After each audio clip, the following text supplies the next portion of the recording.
Right now at 6, we're following breaking news. A 15-year-old girl is at the center of a new statewide Amber Alert. What we know about the search. And we continue to watch the chance of some showers and storms pushing through tonight and some strong storms tomorrow. I'll go over the timing and our risk coming up. Plus, panic at a North Carolina mall when shots were fired near the food court. Who investigators believe is behind it. Well, we begin with a live look at the radar right now. Storms are popping up across our area tonight. Look at that. A flash flood warning is in effect for Wake and Franklin counties. Thanks for joining us this evening. I'm Julian Grace. Well, tomorrow we're tracking a level 2 risk for severe storms for most of the state. That's why we've issued a WRAL weather alert day. Meteorologist Anthony Baglione is in the WRAL Severe Weather Center tracking these storms and, of course, tomorrow's threat. Anthony. Julian, it's another busy night where, as you mentioned, we do have that flash flood warning. And then tomorrow, the level 2 out of 5 risk of strong storms. I want to get us right over, though, to radar right now. You notice across a large chunk of the triangle, we've been seeing these consistent rounds of showers and storms where you see that green polygon outline right there. That's our flash flood warning, including Wake County. And as we head up until about 7:45, that's when that's going to expire. Like I said, though, flash flood warning, we've seen several inches of rainfall already come down, and we're expecting about 2 more in that direction. So please be careful if you're headed in that part of our viewing area. Otherwise, some pretty strong cells just to the west of South Hill, Virginia. Definitely some lightning with that one pushing off to the east. And we take a wider view here heading down to the south. Sanford, we head toward Goldsboro, Fayetteville. Definitely a strong cell just to the south and west of Fayetteville as well. We're going to continue this coverage here over the next couple of hours. Once we lose that daytime heating, though, a lot of this should start to fizzle out. And then we're looking pretty quiet here to start tomorrow morning. Into tomorrow afternoon, though, level 2 out of 5 risk for strong to severe storms. Looks like a lot of these start to push in between about 1 to 2 o'clock and then continue through the afternoon and evening. But it really looks like more so an early to late afternoon event for us as far as that strong storm potential. There's that level 2 out of 5 risk for us nearly the entire state, Julian. So we will walk through those specific threats for us tomorrow and show you if we have any drier weather on the way coming up here in a few minutes. All right, so much to stay on top of. Thank you, Anthony. Let's go to some breaking news right now. In the last 2 hours, an Amber Alert was issued for a missing child. This is what else we know. We've been working with investigators to get more information, and investigators say the girl was taken from a Robeson County home by a woman in her 30s. This right here is 15-year-old Jocelyn Jacobs. She's at the center of this statewide search. Jocelyn is described as a Native American, about 5'2", weighing 135 pounds. She has black hair and brown eyes. She was last seen wearing a dark T-shirt, blue sweatpants with the lettering pink down the leg. Now, investigators believe the girl is with this woman, 37-year-old Maria Gunn. She has brown hair and brown eyes and sometimes wears glasses. The suspect is accused of taking the teenager from Alvin Road in Pembroke, driving toward Alabama in this white Ford Explorer with Alabama license plate 7252BK1.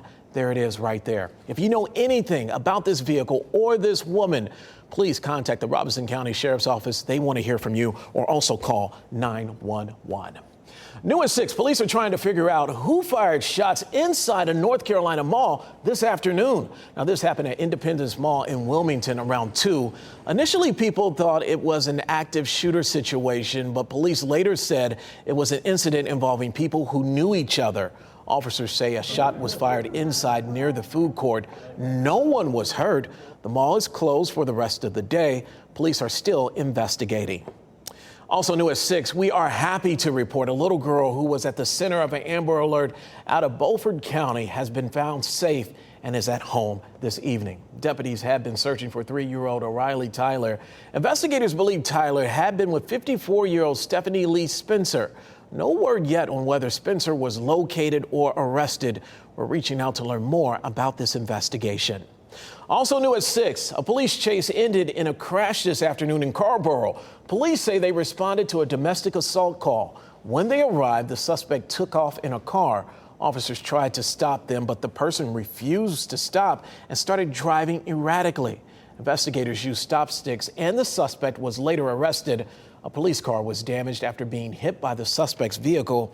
Now, officers have not released the person's identity at this point, but as you know, we will continue to make phone calls to find out additional details. Let's talk about a foot chase involving a man and Surf City police. And we're also told it ended with the suspect drowning. Officers say they spotted a vehicle that had been stolen. Police say Jonathan J. Anthony III of Sneads Ferry got out of the vehicle and officers tried to catch him. Police say that J. Anthony assaulted an officer and ran off into a retention pond, that is, and began to struggle. Officers say they tried to rescue J. Anthony, but he drowned. The officer who was assaulted had minor injuries. Now, the State Bureau of Investigation is looking into what happened.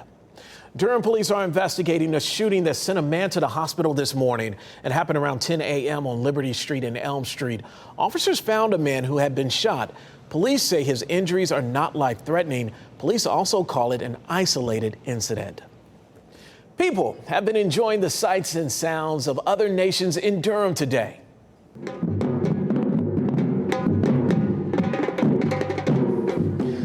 This was a celebration. This was the Durham Refugee Day celebration.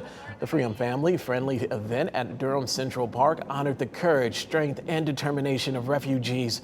It also educated attendees as it celebrated refugee and immigrant neighbors from around the world. To get people together, get people to get to know one another, get people to get to work together and make Durham a more welcoming community for everyone. Just love to see all of that diversity right there. Now, organizers say they are already planning for next year's Durham Refugee Day.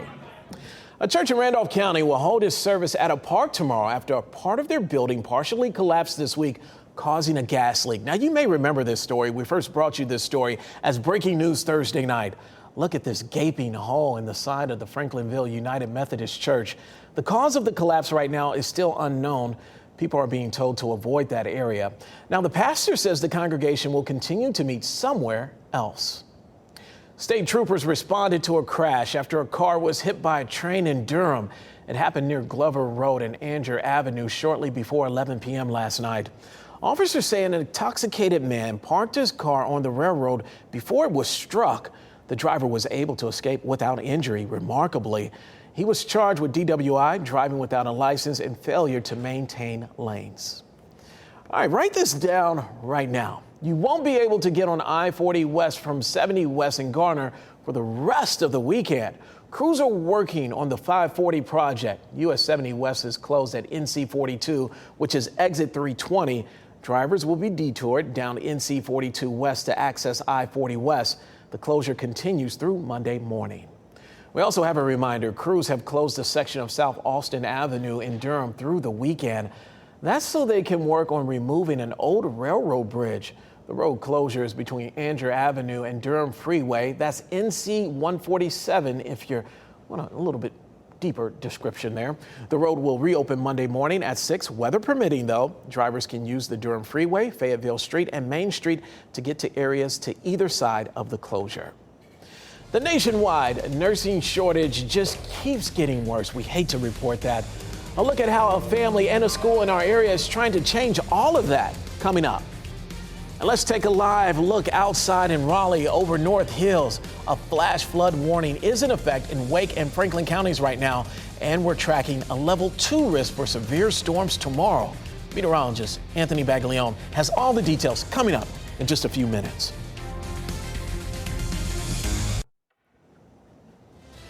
Here's a look at Tower Cam. Can you see through the rain right there? Very foggy conditions.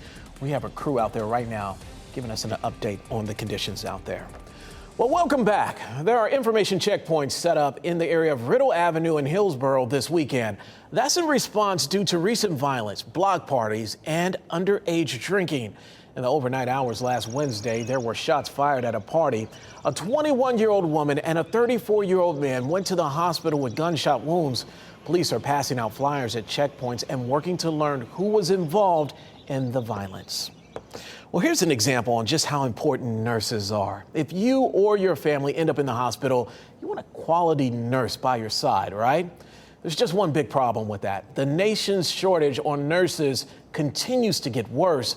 But now a family and a school in Durham with deep ties to North Carolina nursing history are stepping up to try to change that. WRAL's Eric Miller shows us how.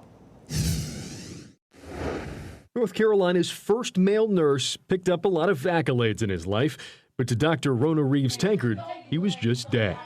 and I intend for my father to speak from the grave. All right. Her father, Dr. William Alfonso Reeves, will be able to do just that through a brand new nurse aid training center in East Durham, named in his honor. This certifies War Memorial Nurse Aid Training Academy as a proprietary school licensed by the state of North Carolina. Made in Saturday, Tankard and her husband, Dr. Perry Tankard, held the grand opening with music and for your faithfulness. and prayer. Glory to God. Hallelujah. Hallelujah. Tankard says they hope the first class will walk these halls in August. They'll welcome 10 students at a time from all backgrounds for a 5-week course. The goal, to get each certified as a nurse's aide. And every nurse, RN, has to start as a nurse's aide. The academy is opening as demand for nurses remains critical. Research released by the National Council of the State Boards of Nursing earlier this year estimated 900,000 RNs intend to leave the field in the next 5 years. Another recent study by UNC found North Carolina is facing a projected shortage of more than 12,000 nurses over the next decade. That is important for this community, and that's what we're all about. The Tankards say they want this program to uplift not only the healthcare industry, but this neighborhood and its people. A legacy of peace for War Academy. He was a nurse extraordinaire, so he went the extra mile. That's why that's our motto. In Durham, Eric Miller, WRAL News. Love the history there, and congratulations to the Tankards. So I know you're wondering, how can you get involved? The Tankards are currently asking the community to help provide scholarships and support. You can find out how to do just that on our website at WRAL.com. Well, if you want to grab some stamps today, do it before the prices go up. Tomorrow, first-class stamps will cost 66 cents. That's up from 63 cents. The Postal Service says the increase is needed to offset rising operating expenses. The agency expects to lose $4.5 billion this year. Wow. Two big lottery jackpots are still up for grabs tonight. The Powerball jackpot now sits at $615 million. Now, the cash value is only $310 million. Well, you can watch that drawing live right here on WRAL just before our 11 o'clock news. And we can't forget about the Mega Millions jackpot. It has climbed to $480 million. That's after no one matched all 5 numbers, plus the Mega Ball in last night's drawing. The cash option is $240.7 million. The next Mega Millions drawing is Tuesday night again, live at 11 o'clock, right here on WRAL. Well, has it been hot this summer so far? Well, climate scientists fear 2023 could be the hottest year on record. Here's why they feel that way. Last month, the world experienced its warmest June since record keeping began. And this week, the planet's average daily temperature soared to highs unseen in modern records by both U.S. and European climate agencies. Scientists say the records are likely the highest in at least 100,000 years. Surface temperatures in the oceans also reached record levels last month. Wow, very interesting there. Well, we are still seeing some heavy rain in Wake County right now. You see it right there where flash flood warning, I should say, is in effect. And Anthony, you are tracking all of those storms right now. Yeah, we've certainly seen it really coming down across a large part of our viewing area. Certainly a couple inches of rainfall here where we have that flash flood warning in place right now. And I'll talk about that here shortly. But let's get us over to Dual Doppler 5000 and zoom in kind of where we're seeing the bulk of that rainfall right now. It's really been pushing across Wake County and the Triangle here for most of us over the past couple of hours. The flash flood warning is where you see outlined in that green polygon right there. That goes until 7:45 tonight. We've seen upwards of about 2 inches of rainfall in some spots outlined there, and we're expecting the potential for up to another 1 to 2 inches. So just keep that in mind if you're headed out. There could be some flooding on some of the roads out there. This heavier pocket, about 1.25 inches, and you see about 3/4 of an inch as you head up toward Bund. So it's just very dependent on your location, but that is definitely going to be a concern for us this evening. We head up toward Mecklenburg County. This is pushing towards South Hill, Virginia, just pushing through Chase City as well. Lots of lightning with this one, lots of heavy rainfall, so give that one some time to move on through. And then then down to the south, a pretty strong line just to the south of Fayetteville. I-95 going to be a pretty wet drive heading down toward Lumberton, and these are all pushing to the east. So very similar here to what we've seen the past couple of days, where they bubble up, they get that daytime heating. When we lose the heating, a lot of these should start to fizzle out. But if you're out and about over the next couple of hours, certainly take that umbrella with you and just make sure to stay weather aware. Here's 8 o'clock tomorrow morning, though. We head out the door for any early sunrise services or just church going on tomorrow morning, coffee, things like that to start your Sunday. It should be relatively quiet by this point. I think we'll see some sunshine peeking through, even lunchtime looking pretty good. But into the early afternoon, 1, 2, 3 o'clock or so, that's when we start to introduce our strong storm risk from the Storm Prediction Center. They have us in a level 2 out of 5 tomorrow. By 7 o'clock, I think a lot of this will be wrapping up. And so it really is an early to mid-afternoon event for us. Even there's 9 o'clock, just a few light showers still hanging on. And then into tomorrow evening, we should be a lot quieter. There's that level 2 out of 5 risk, though, for a large chunk of this state. We're looking at all of our viewing area. Looks like the primary concern for us tomorrow would be some gusty winds, maybe some very small hail. It really does look like a wind event for us at this point with any of those cells that get going. Like we're seeing this evening, though, there could be some localized pockets where, of course, we get lots of lightning and it comes down really heavily. So just keep that in mind if you have any plans tomorrow. It's looking like if you can steer them toward the morning, that's going to be a better bet. Otherwise, tonight, low 70s for temperatures. We'll go for those scattered showers and storms here over the next couple of hours. Afternoon storms for us tomorrow. It will still be hot with temperatures near 90. We really don't see a big break from that heat and humidity as we go throughout the extended forecast here the next 7 days. It is going to be a weather alert day, though, for us tomorrow. That level 2 out of 5 risk will keep you covered here. Just make sure to stay weather aware. 84 there on Monday. That's the coolest relative temperature we have on the map. And then lots of sunshine there, Julian, as we head throughout most of this week. And look at those temperatures next weekend. We got 97 back in the forecast, so it'll be hot. You stated it earlier, Anthony, no break at all when it comes to the heat. Yeah. Maybe on Monday, but that's about it. Yeah, it's sticking with us. Okay. All right, thanks, Anthony. Look who's here, Pat. Pat, I was looking around, and it looks like NC State will have a lot of new faces this year. Yeah, especially on defense on that side of the ball. They're going to need a lot of new leaders, and Shaheem Battle looks to be one of them. I took a trip to his hometown of Rocky Mount, where he explained why his city means so much and how he plans to give back. Next.